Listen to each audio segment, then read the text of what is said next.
les raisons pour lesquelles je me suis décidée à créer une chaîne.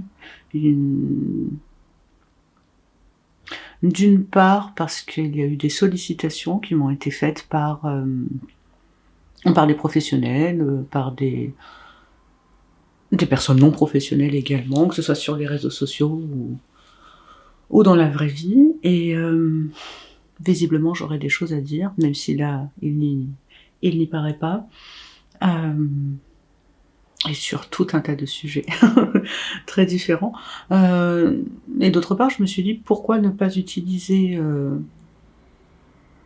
ne pas détourner ce que je fais dans la vraie vie pour l'utiliser sous forme de vidéo. Entre autres, ce que je fais dans la vraie vie, c'est par exemple donner des formations ou des témoignages, faire de l'accompagnement également, pour expliquer notamment comment je vis mon TSA, mon trouble du spectre autistique pour ceux qui ne le savent pas, et anciennement Asperger me concernant. Et l'exercice n'est pas facile face à une caméra, même si je suis en train d'essayer d'imaginer être face à un public quand même très différent. Et comme j'ai tendance à penser que la vie est faite d'expériences diverses, expériences qui, dans tous les cas, nous apprennent nécessairement quelque chose sur soi, sur les autres ou sur le monde qui nous entoure, eh bien finalement, pourquoi pas. Sur les conseils de certains professionnels qui me suivent, pas dans la rue, hein. Et oui, j'ai un humour douteux, mais ça on s'en apercevra assez vite. Sur donc les conseils de ces pros, des conseils de personnes que je côtoie, même si elles sont peu nombreuses, que ce soit sur des réseaux sociaux, mon compagnon également, qui participe à la création de cette chaîne, au niveau technique notamment, et moi-même, je me suis dit pourquoi pas. Pourquoi pas après un parcours chaotique et souvent difficile, sans être dans la victimisation, hein, c'est un fait. Pourquoi ne pas partager finalement ce que j'ai vécu? Peut-être que cela pourrait faire écho à certaines personnes, encourager certaines personnes, et j'ose espérer, même si je reste humble, cela pourrait peut-être aider ou soutenir certaines personnes qui ont été dans des situations similaires ou s'en rapprochant. Parce qu'en effet, là, je vais avoir 38 ans dans peu de temps, dans un mois à peu près. J'ai fait un burn-out en décembre 2015, et suite à ce burn-out, j'ai été déclarée inapte au poste que j'occupais. Je travaillais dans un centre d'appel. Je comprends mieux d'ailleurs, et je vous expliquerai pourquoi c'est très très compliqué. J'ai tenu 2 ans et demi hein, quand même. Et donc j'ai fait un burn-out, et je me suis dit que je m'étais dit à cette époque-là, plutôt que de sombrer, moi je suis quelqu'un de résilient par nature, mais plutôt que de sombrer, pourquoi ne pas utiliser ce moment difficile comme une énergie finalement, et m'en servir pour ce qu'on appelle maintenant mon développement personnel ou mon parcours personnel. Donc comme toujours, énormément de remises en question, et je me suis dit allez, on y va, on va chercher à comprendre ce qui ne va pas, et à faire en sorte que ça aille mieux. Donc suite à ce burn-out, j'ai entamé notamment des démarches en vue de perdre du poids, puisque j'étais en obésité morbide, je pesais 120 kilos. J'ai fait une sleeve gastrectomie qui consiste, je la fais courte, ça consiste en l'ablation, le retrait d'une partie, les 2/3 de l'estomac, qui regrossit après, hein, faut pas s'inquiéter, et qui est un gros coup de pouce à la perte de poids, évidemment avec un rééquilibrage alimentaire et une nouvelle hygiène de vie, parce que sans cela, ça n'a pas d'utilité. Et suite à cela, j'avais quand même entamé des démarches pour faire une TCC, thérapie comportementale et cognitive, auprès d'une psychologue formidable qui a évoqué dès le 2e rendez-vous une possibilité pour moi d'être HQI, HPI, ou appelez ça comme vous voulez, surdoué. Si on peut éviter le terme zèbre, ça m'arrange. J'expliquerai certainement ultérieurement pourquoi. Et cette suspicion avait été faite tout au long de ma vie finalement, mais on n'avait pas... je suis née en 1983, donc les professionnels n'étaient pas nécessairement très au fait de ce type de bilan, donc même si on l'avait longuement suspecté dès mon entrée en maternelle, rien n'avait été... aucun bilan n'avait été effectué. Puis j'ai dit à cette psychologue, pourquoi pas, après tout, dans le pire des cas, ça me permettra de faire le point sur d'éventuelles compétences et des choses à améliorer auxquelles je n'aurais pas prêté attention.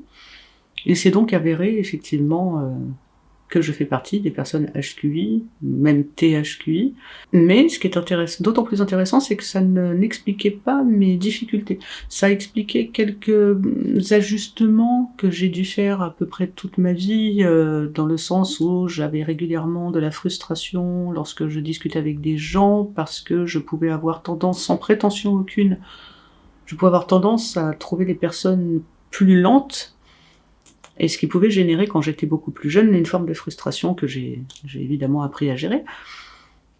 Mais ça n'expliquait pas mes difficultés qui étaient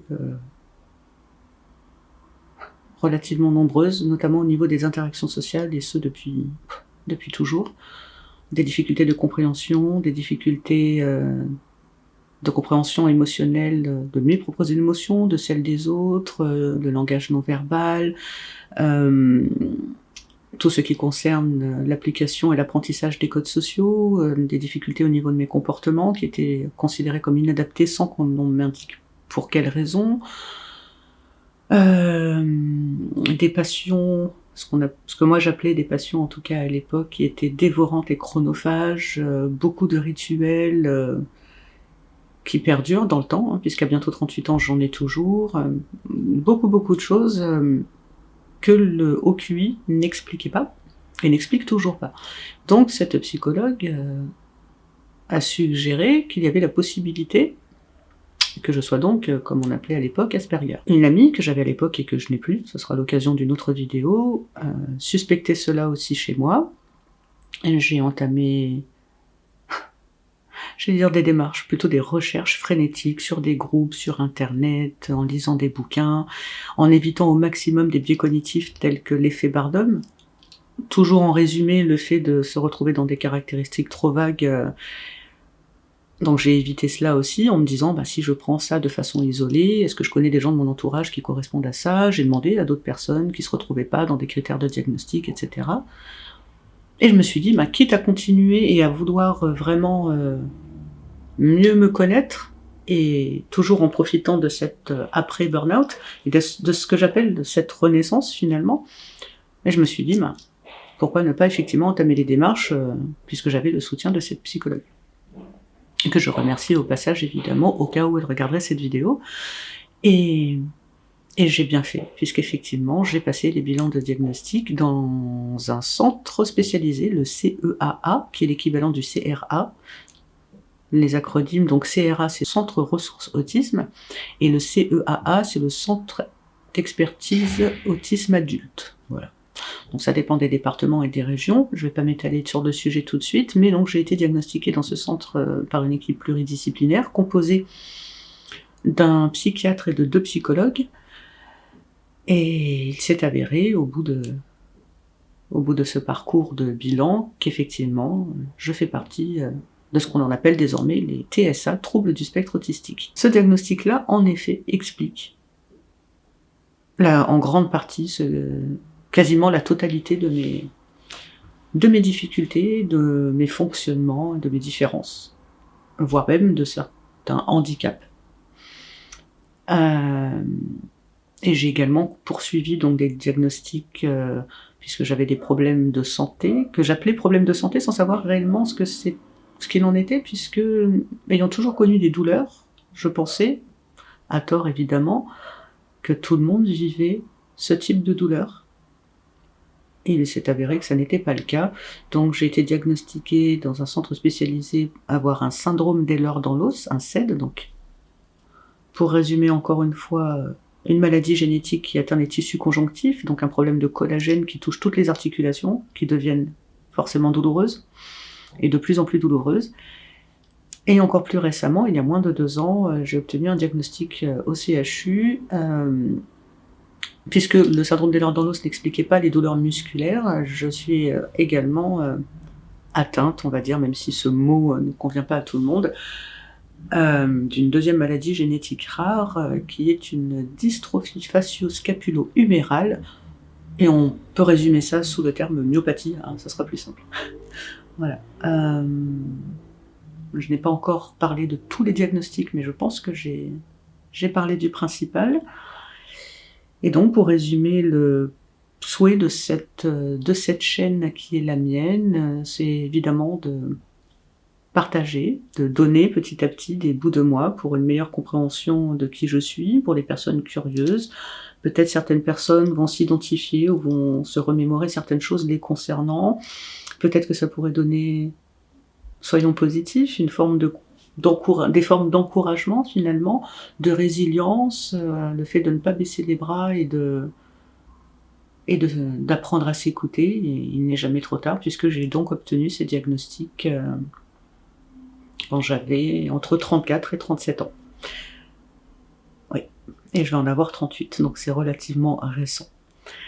Comme quoi, même avec des diagnostics tardifs, il est tout à fait possible de s'adapter.